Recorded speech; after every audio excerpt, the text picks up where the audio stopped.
Rock Talk, episode 5. Rock Talk, episode 5.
Well, boys, the track done went and broke, so that's a good time to cut it.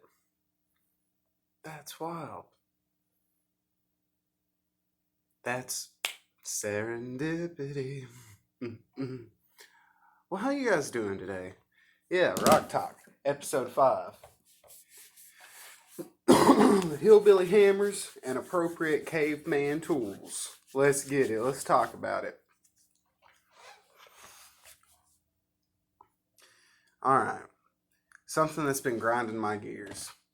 All these YouTube channels out here that have all this gear and all these means of editing and just fancy lights, better quality cameras. Not hating on what I'm doing. I actually like the off the cuff stuff because what I'm getting at is how can some poor little hillbilly like me be putting out 2, 3 videos a day just and then some of these big old names, you might get a video every couple days, once a week, twice a month if you're lucky. It's like, buddy, what's going on? Here, I'm gonna take you with me. We moving, buddy. We moving because I will show you. I don't have many pedals, but what I've been using to get that octave style effect, you'll be able to tell real quick once I show you. This guy right here. Hold on, I'm gonna have to just pan the camera all around and hopefully it'll give you the appropriate settings I have it set on. Obviously, I'm going through the effects loop. And that is a Boss SY1 synthesizer. And I can already tell you on the types, it looks like I've got it on bass. And hopefully from there you can see some of the setting parameters if you would like to emulate that yourself. Uh-oh. Stumbling, boys. Stumbling, fellas. Okay. Got that off. Now, it's going to make it a little quieter. Thing got some noise to it. Fellers.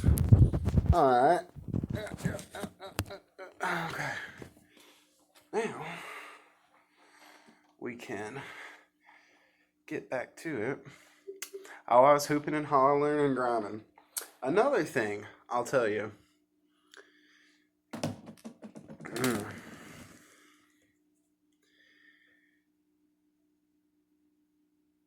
Well, I'm not a name names kind of person, but there's one that comes to mind where they have this. I'll put it to you like this. There's this guise of people.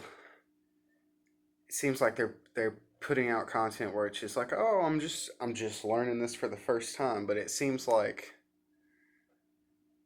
man, you can just tell when somebody's already practiced something versus when it's truly off the cuff. I don't know. Maybe there's some people that automatically they'll look at the sheet music or God forbid tablature and be able to interpret the feel and vibe and all that. I don't know, this is what I'm getting at. This is what upsets me. There's a lot of just like fucking in anything. There's a lot of deceptive practices in the online guitar community.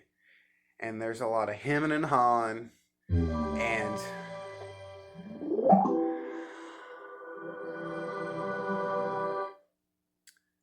you can just tell when people are taking a paycheck, saying as generic, as nice things about a product as possible. And here's my thing. I would probably check out a lot of these same products and probably still be able to give a positive review because, again, working 5 years at a music store, most of the gear I encountered, it all just depends on the person and how you, as a creative individual, use that tool or device to, again, convey your capacity for your musical vocabulary. That's the thing I want to stress enough. You can review a fucking guitar and amp and tools up and down all day, but it's how well can you interact with it? How well can you say what you want to say via the instrument? And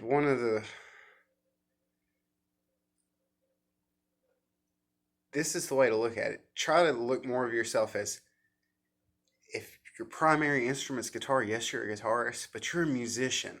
This just happens to be your primary instrument. And I would always stress anybody to expand further into other instruments. I actually love keyboards and piano myself.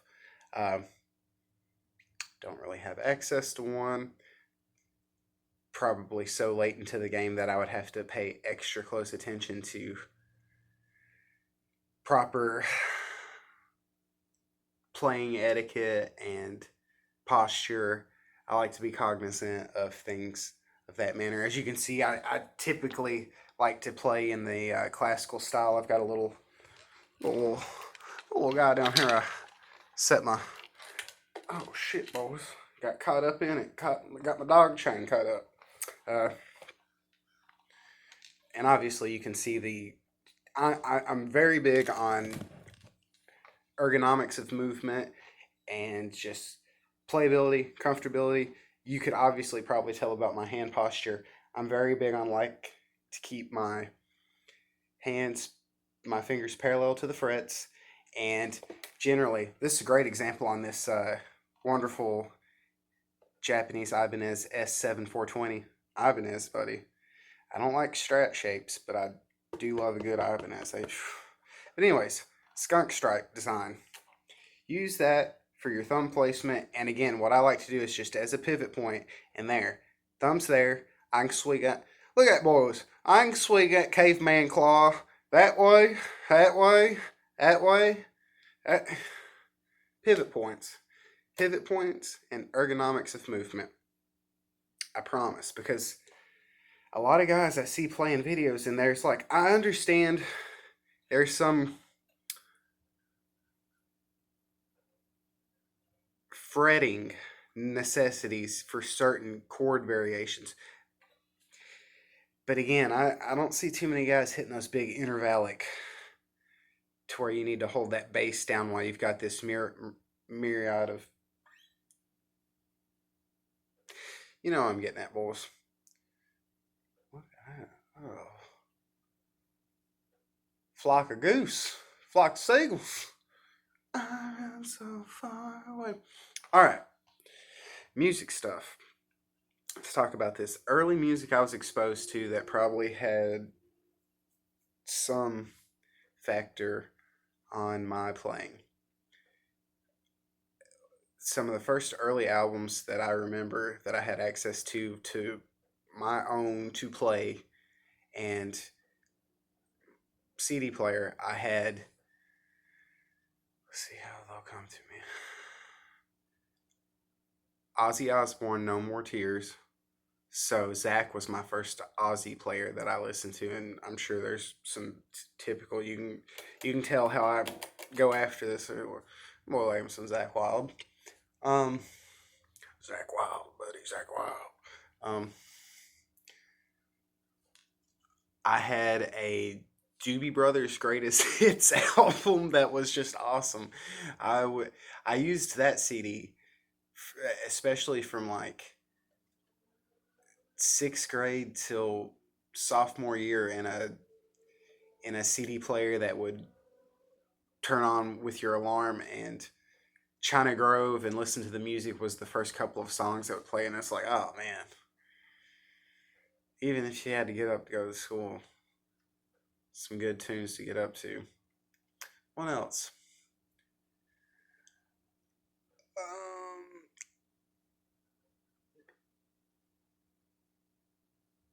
Yeah, I had to think of the album name. Green Day Nimrod. So is that the album with Nice Guys Finish Last?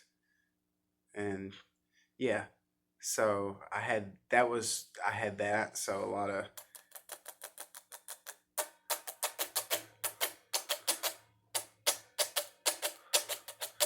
It's integral.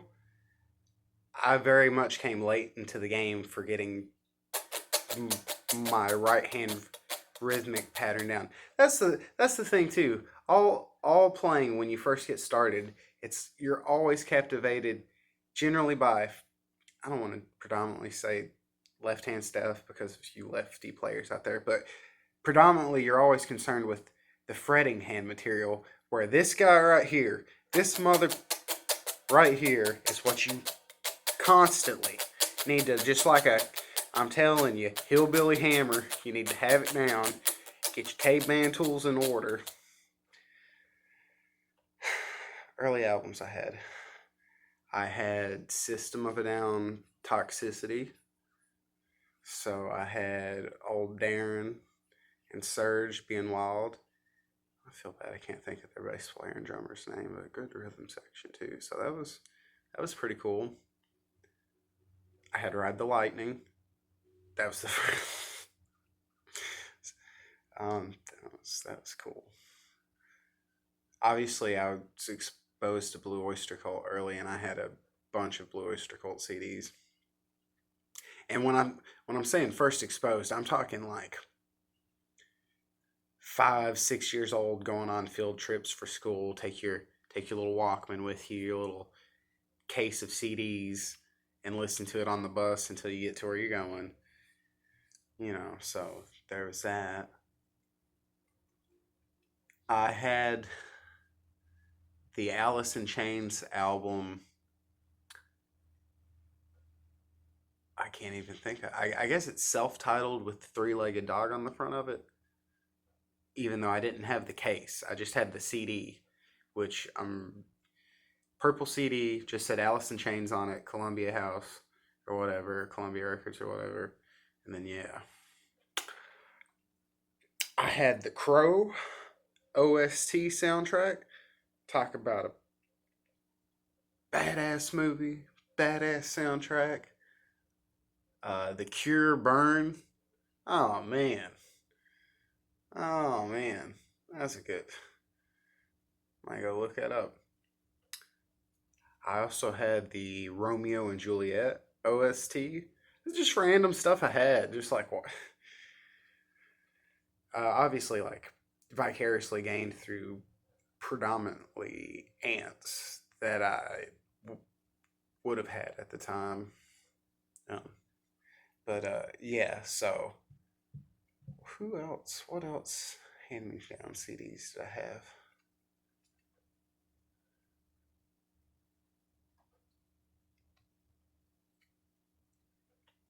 Oh, it's gonna come to me.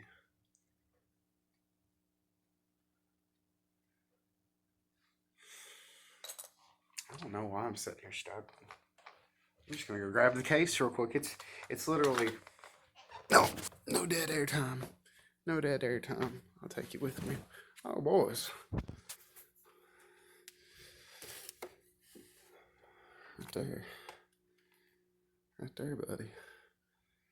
We're gonna get to the bottom of it. Also, I was exposed to Pink Floyd at an early age, and just so I've got the first album that I actually bought on my own of Pink Floyd was Dark Side, even though Animals is my favorite Floyd album.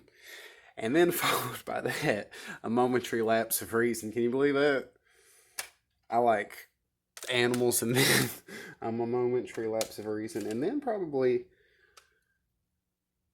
Wish You Were Here, Dark Side.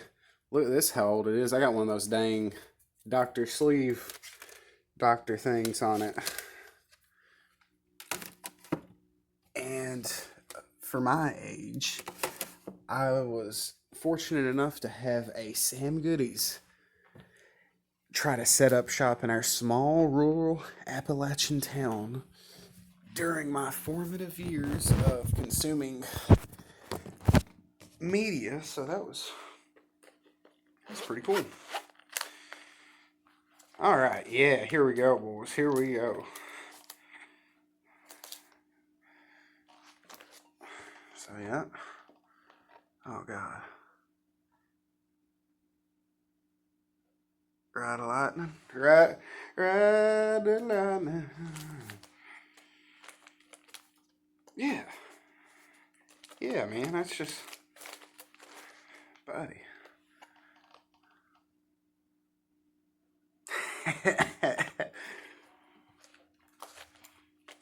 It's like I remembered it or something, fellers. It's like I remembered it. Yeah, here we go. There we go.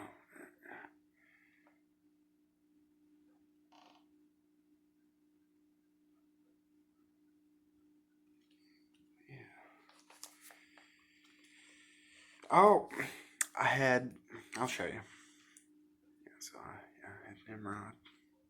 And again, this is all like 5, 6 year old. I had Siamese Dreams, Smashing Pumpkins, so that's.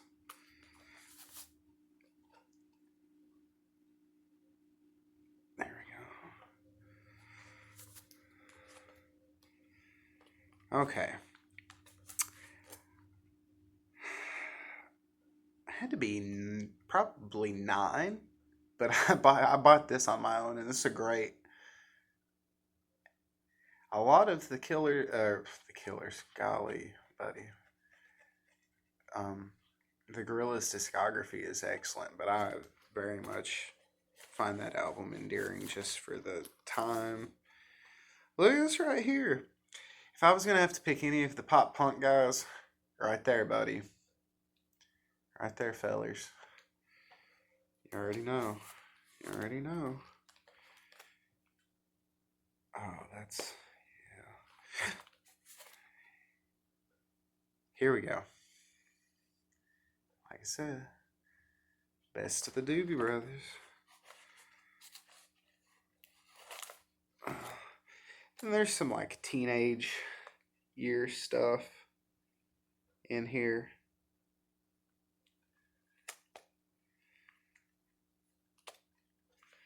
Oh yeah. Like I said, that's a good album. One that is missing, I know I do not have my Crow soundtrack album anymore, which is very disheartening. Boys, right here. Right here, fellers.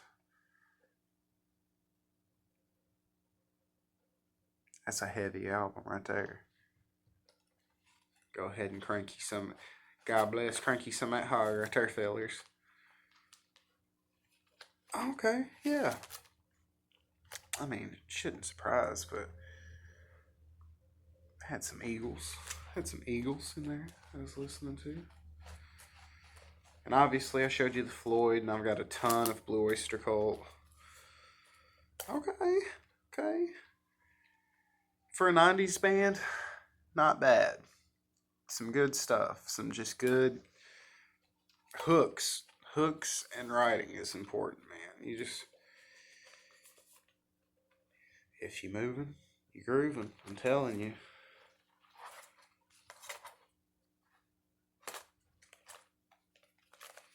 Yeah, man, that was pretty. Yeah, so again, just a little insight to some of the early music that I had access to readily, alongside what I would have been exposed to during my era of MTV, MTV2, VH1. You know, I watched VH1 Classic the most because, again, I was into like dad rock and stuff way early on, and just you get you some Boston, some Dire Straits, some George Thorogood,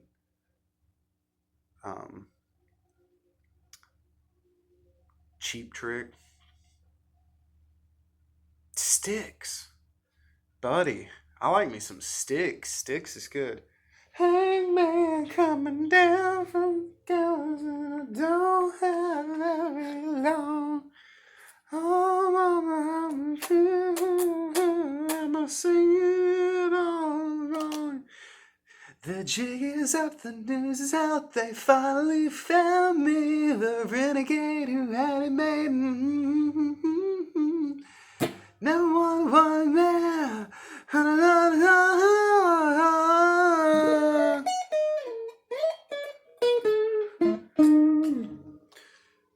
Oh, boys, I've rambled. It's 23 minutes. Maybe I can hit some. Maybe I gotta slap at it. The Hillbilly Hammer. What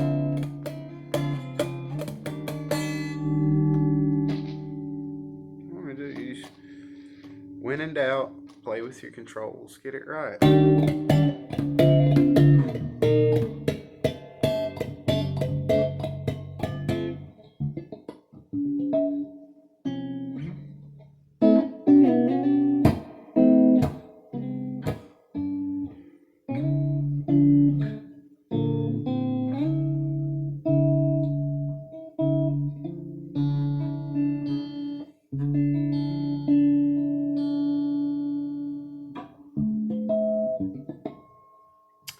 I don't know. I don't want it to go on for too long, guys. I might cut it short.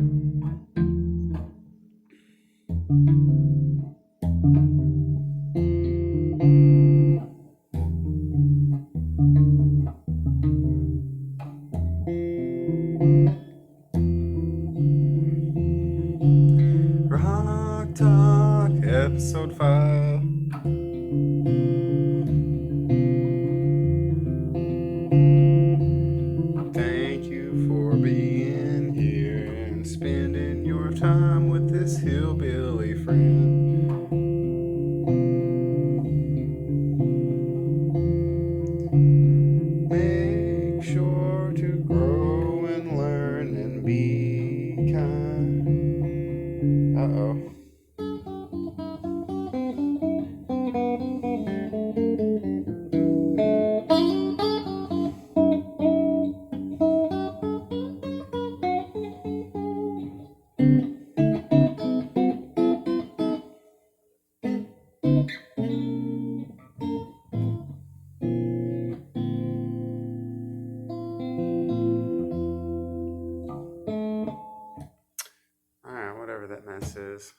25. We're going to cut it short here.